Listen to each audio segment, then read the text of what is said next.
National Innovation Strategy.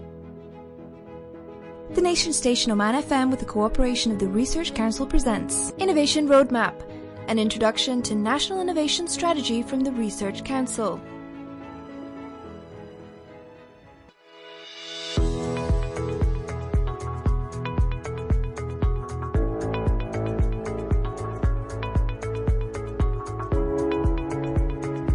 Hello and welcome to Innovation Roadmap. I'm Lakshmi Karthanath, and today our guest is somebody very important when it comes to research and development. And to tell us more about what Ejaad Platform does, here is Dr. Sulaiman Al Toubi, Director of Ejaad Platform. Welcome to the program. Thank you. Thank you for having me here today. And with me, of course, behind the controls is Ahmed Al-Araimi. And my first question to you, sir, is how would you describe Ejaad's role in the national innovation ecology as an enabler, first of all, for digital entities, let's say?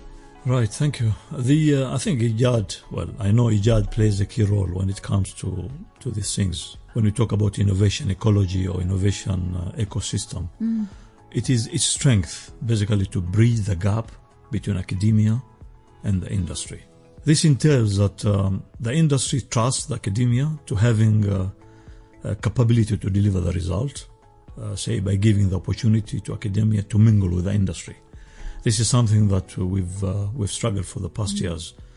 When required, the academia should have the opportunity as well to test their stuff, their trials in the field, etc., etc.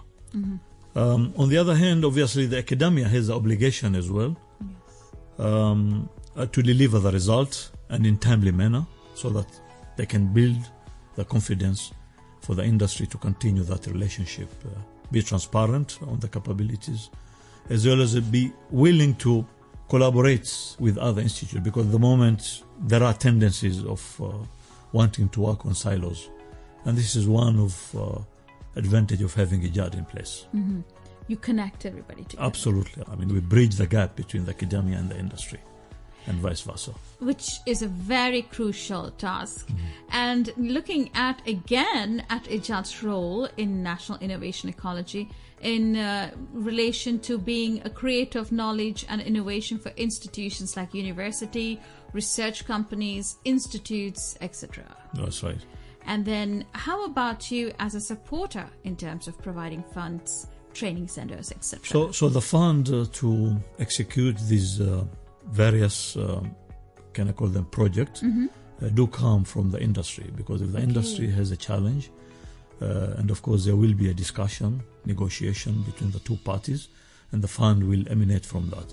But obviously, because Ejaad, and perhaps something we can touch upon later, is founded by a number of entities, one of them being the Research Council. The Research Council has, for the past years, funded a number of, shall we say, the low-end researches in colleges and universities for the sake of trying to develop and improve research and development capability in the country. And it has worked well so far. Some of these challenges or some of these projects that were sponsored have developed to a much matured stages as we speak here. That actually leads us to the next question. But before we go into that, could you give us an example of some of the successful projects that have been now completed or are forthcoming, which has come from the industry requesting Ejaad? Okay, I mean, there are a number of projects related to material testing, for example, enhancement of oil production, water management in these areas.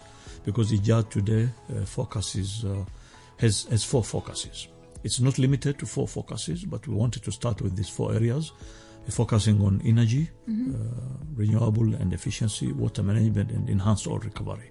So there has been work in these areas as well.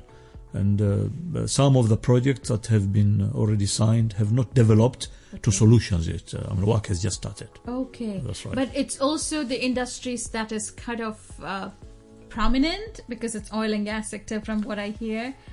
So they are quite efficient when it comes to bringing in the resources to support. Indeed, and we wanted to focus in this area because it's not the only area that we want to focus, but we wanted to start with this area because energy has been a challenging, not only in Oman, but as you know, across across the globe.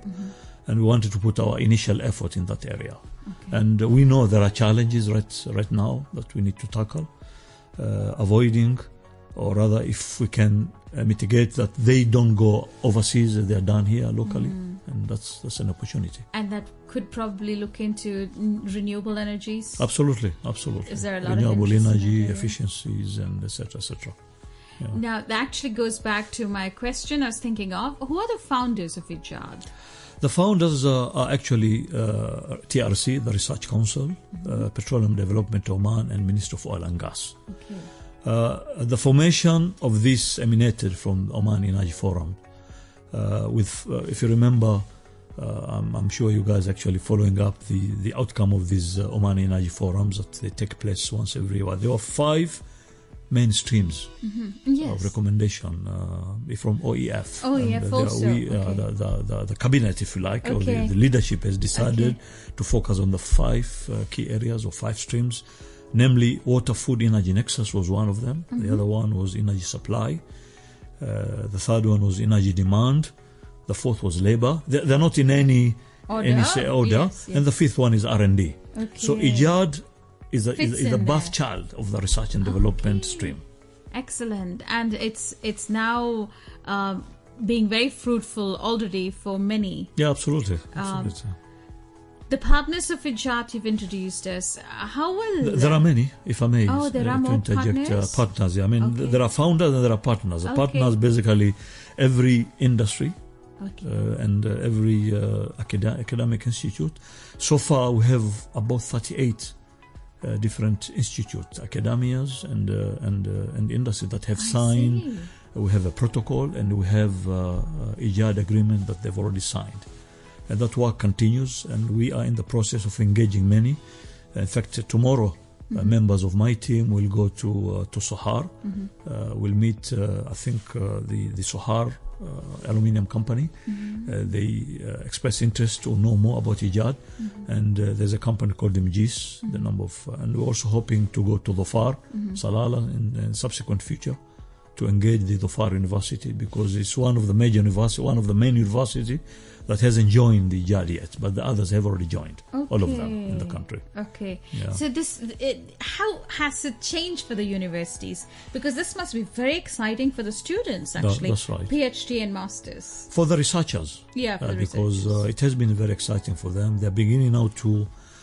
there are many facets to this. One of them is creating that collaboration between the industry and the universities, enabling these researchers to actually work on real industrial challenges, applied challenges, not just doing research for the sake of it, but doing research to create solution, and with a chance of progressing that solution to a commercial entity or to a commercial product in future. Because they're already seeing the business partner even before they finish. That's right. There have been, I don't want to undermine the previous effort. There have been effort in the past with some of the universities in Oman working with the industry. But Ejaad brings structure around this and bring more transparency and help as well the industry as well as the institutes or the research institutes, universities to actually work together. So would you say this is how Ejaad helps to combine efforts in terms of research and development and innovation? Absolutely. So it's a part of the ecosystem. Correct. Yeah. So they're not independently producing research anymore? No, not at all. But actually linking directly. We marry various parties here. We bring them together. On the latest Global Innovation Index GII report, Oman is ranked 49 in terms of university-industry research collaboration. What are the alternatives suggested by Ejaad to boost performance on this particular indicator? Indeed, 49 out of 126 countries. We're not very happy with this, generally. The basis, if I may put more description to what you've asked, the basis of the results which you've mentioned is qualitative, come from a sampling survey or questionnaire that was directed to some executive, but not necessarily on the real data. So it was not necessarily an in-depth compilation of information in Oman. However, we have to work with that number at the moment, notwithstanding we need to improve or boost the performances, as you asked.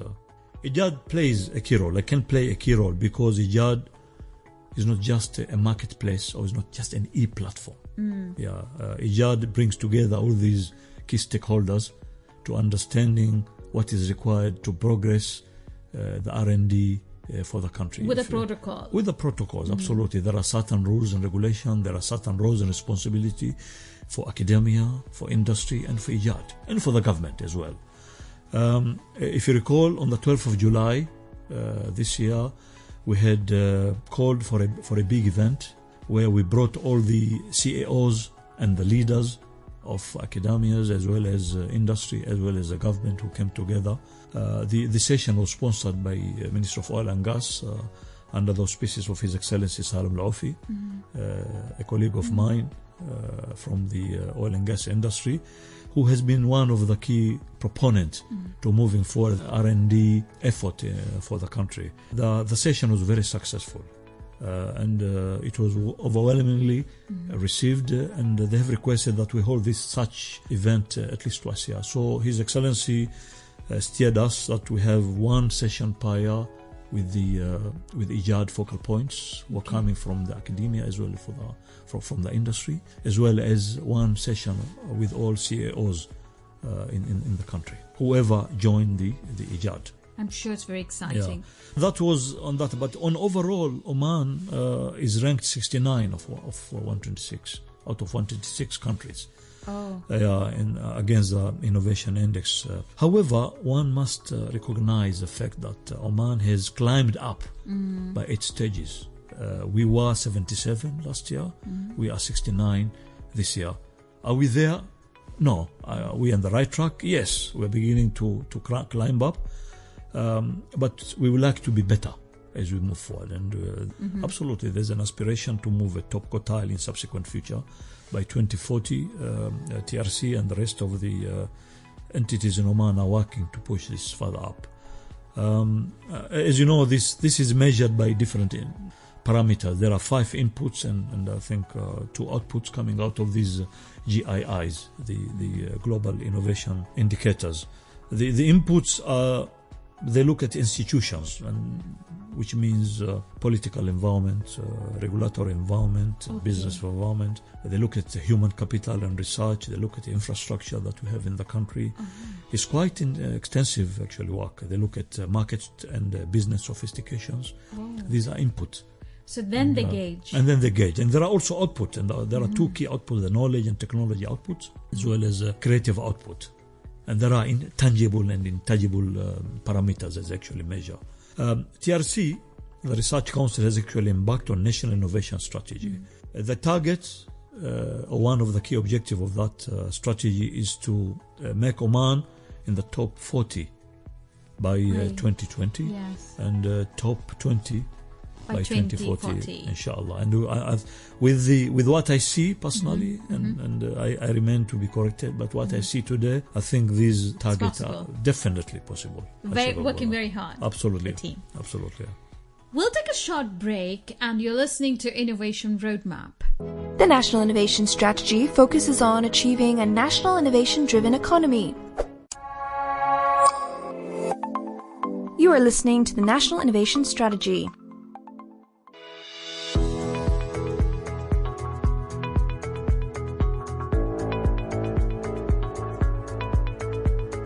You're listening to Innovation Roadmap, and you're with Dr. Sulaiman Al Toubi, Director of Ejaad Platform, a wonderful platform that has been really creating a lot of waves ever since its inception, and lots of results expected very soon. And you know that the event you spoke about earlier in the year, there were already, I think, 4 people who got their projects approved, and there's a lot of excitement amongst these researchers. So far we have 5. In fact, 5 projects. We call them JIAP, which stand for Joint Industrial Academia Project.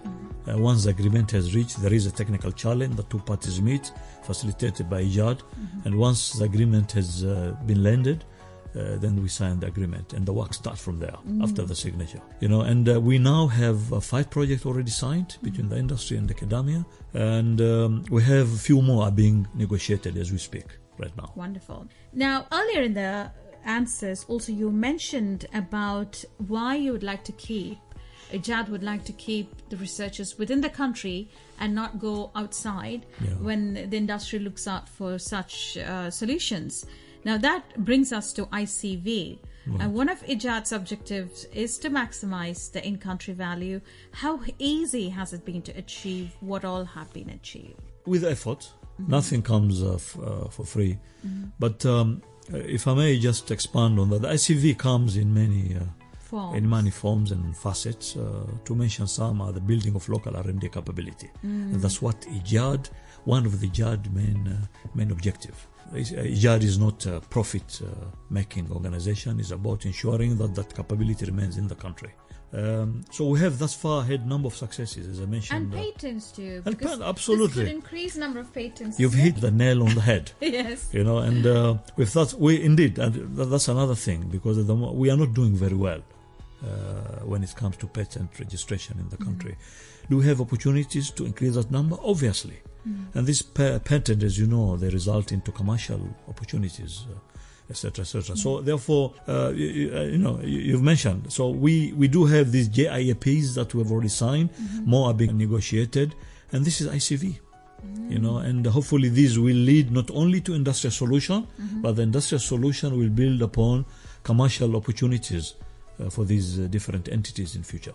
And have there been a lot of requests for research and development in specific areas from the business community? You've given us certain ideas about energy, but are there others that have not been in the list that has been coming up?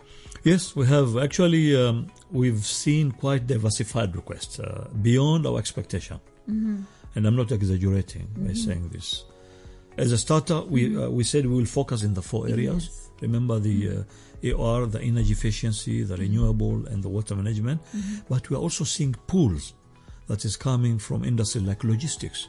We've seen pool from ICT. We've seen pool from finances. We've seen pools from foreign institutes like Qatar Foundation. We've seen pool from a couple of universities from France, from Portugal, wanting to join actually Ejaad. And it gives us, it keeps us on our toes. Is it to do research, or is it to encourage research in Oman? Both. To be honest, because they see this, they want to access Ejaad so that they can see what are the challenges, what contribution they can make. We are saying, and we've agreed over this with our seniors, that we will allow international players, but conditionally that there's an ICV element to this, going back to your earlier question. And if, for example, Portugal University want to solve a problem that is related to oil production in the country, fine, but please work with University A and B, or University A, B and C, and create that collaboration. Do you think it's also because of the protocol and the safety they're actually being guaranteed?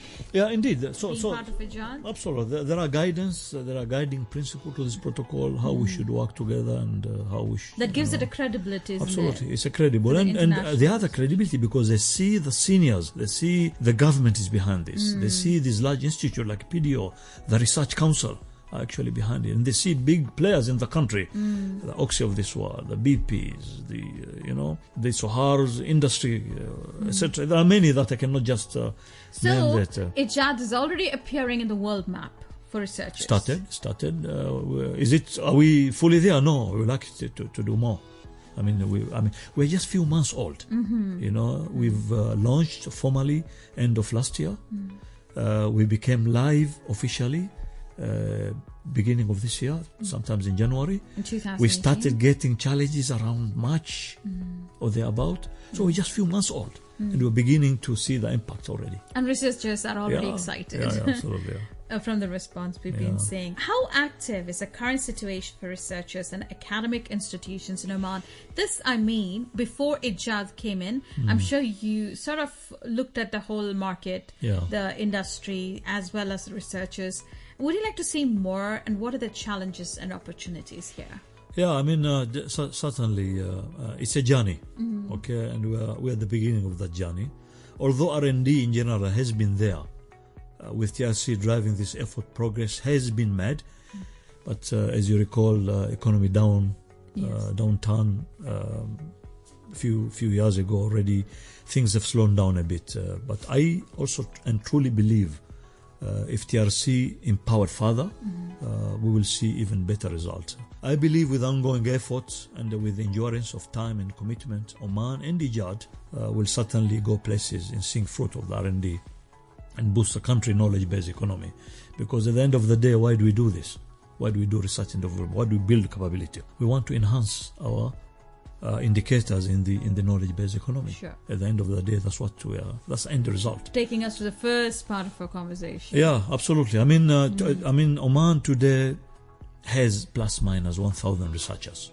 Okay, I mean the number 1,000 plus minus or minus, 1,000 okay. researchers. These are active researchers. There could be more.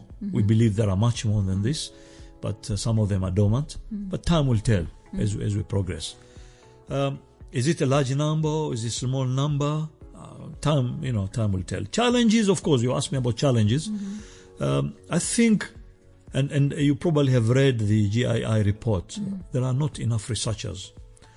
And most of our institute today, although we are encouraging them, and as I said, this is a journey, but most of our institute together focusing on teaching rather than actually having full-time researchers. If you Why go back, is that? yeah, because that's what they are being paid to do. Okay. At the moment. But if you go back to the GII, we as a country are ranked 82 out of 126 For the number of researchers. That's right. Yeah. Okay. If you Active rank, researchers. yeah, that's right. If you rank all those countries, so what they do is they take they call it FTE per million population. This is a full-time equivalent, and Oman is 82 ranked out of 126. It's not very good. Not very good. So actual number is for Oman is about 216 for every million. So would those population, researchers, Omani researchers abroad who are conducting research, would be counted in? No. No, the ones that are in the country. And remember, these numbers are based on these questionnaires that were circulated. Yeah. Yes, Actually, last week there was a good session at the Research Council. The team met together on how to interpret the GII report, how to improve the performance in the country, to enhance our position as a country when it comes to research and development and innovation, these innovation indexes. Because you said there are many aspects to it. Yeah, that's right, yeah. We'll take a short break, and you're listening to Innovation Roadmap. More than 70 Omani experts and specialists representing various governmental, private, academic and civil institutions have been actively involved in the development of a national innovation strategy project, which was approved by the Cabinet in 2016. You are listening to the National Innovation Strategy.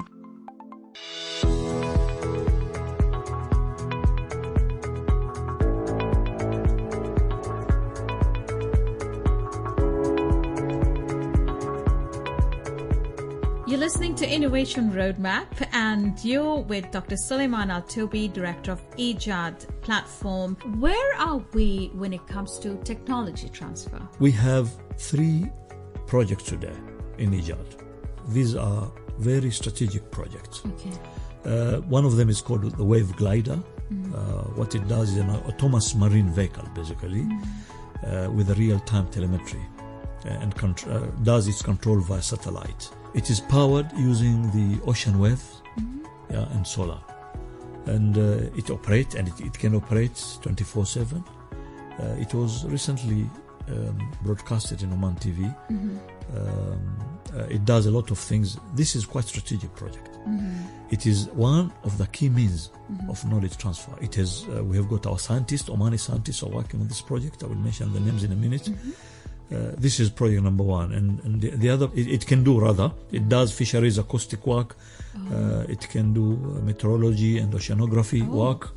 It can do GOC, earthquake observatory. It depends what gadgets you want it to load on this, and who wants it. And there are a lot of pools. So there are commercial discussions at the moment ongoing between From Research abroad? Council, no, From locally here. here. Okay. Yeah. And the other project is the GeoSol Cool project. This is about providing continuous hybrid cooling using geothermal and solar heat source and underground storage. Okay. Amazing, and this again is being driven by one of our young Omani scientists. And the third one is about decentralized wastewater and sludge management. As you know, as a country, we have water scarcity.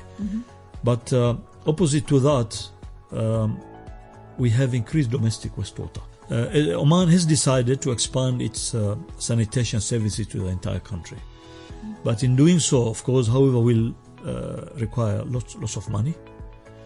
Because sanitation has to cover the rural areas as well, not just centralized in Muscat area.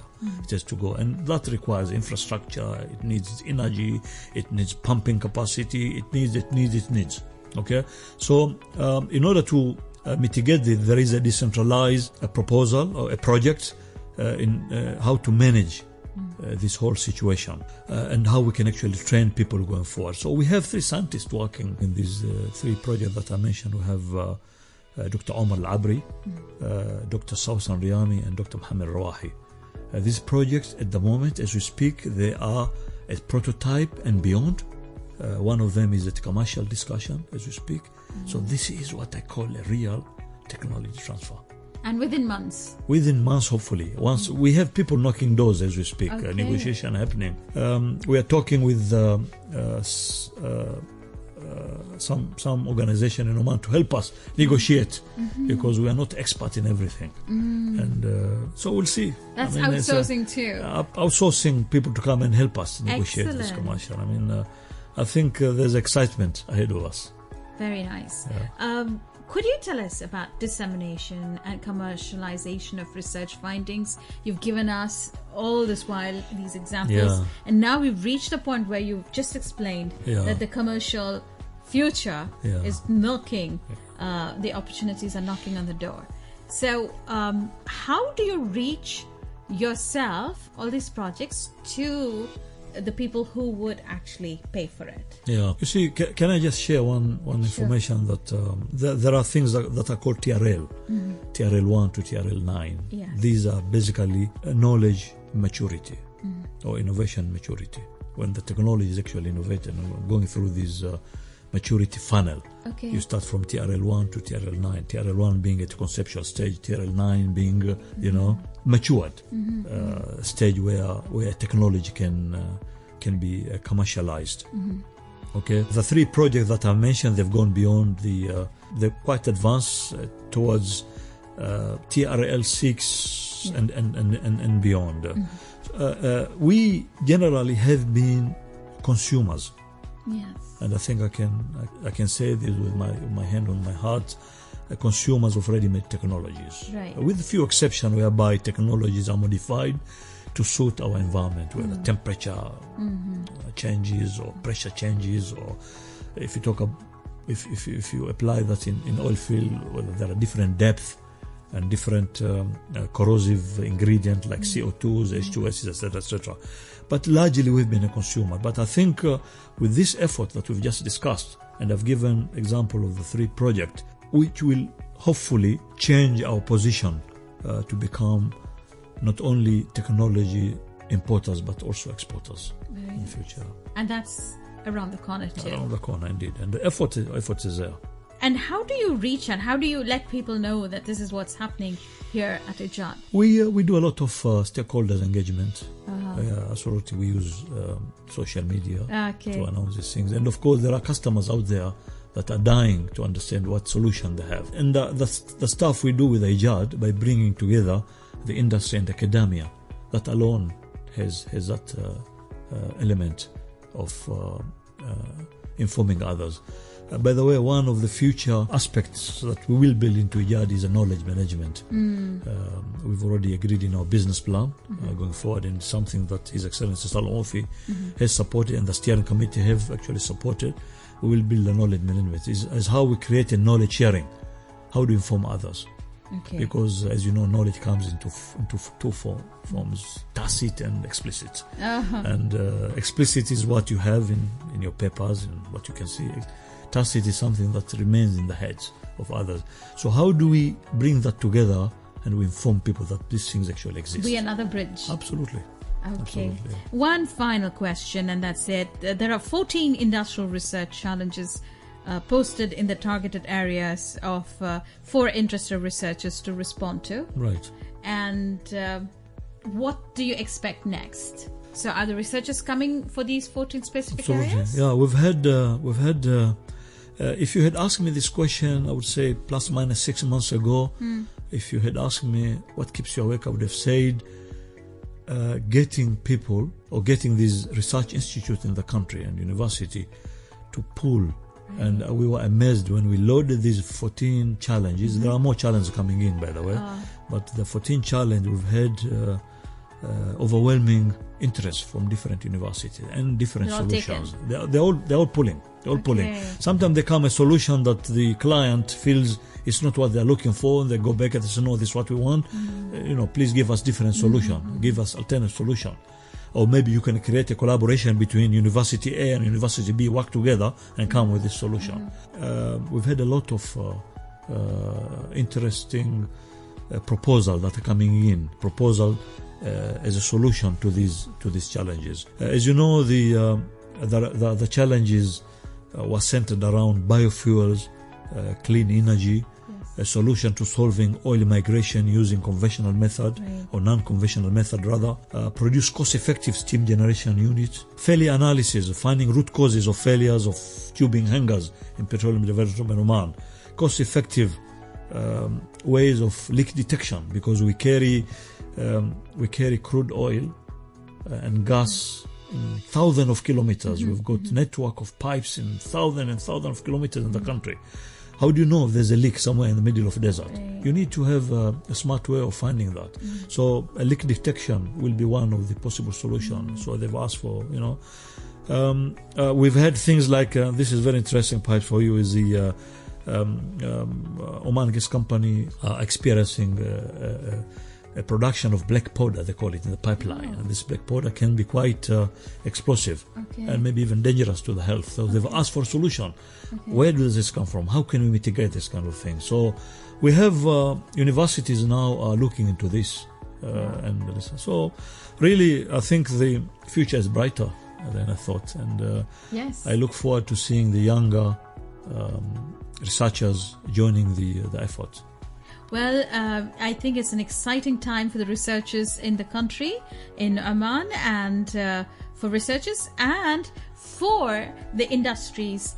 Ejaad has the solutions with this connection. So congratulations to the whole team and to the TRC2 and Dr. Sulaiman Al Toubi, Director of Ejaad Platform. Thank you so much for sharing with us your expertise, your insight, and of course your time. Thank you very much. Most welcome. Thank you. With Innovation Roadmap, I'm Lakshmi Karthanet with Ahmed Al Araimi. Thank you for joining us.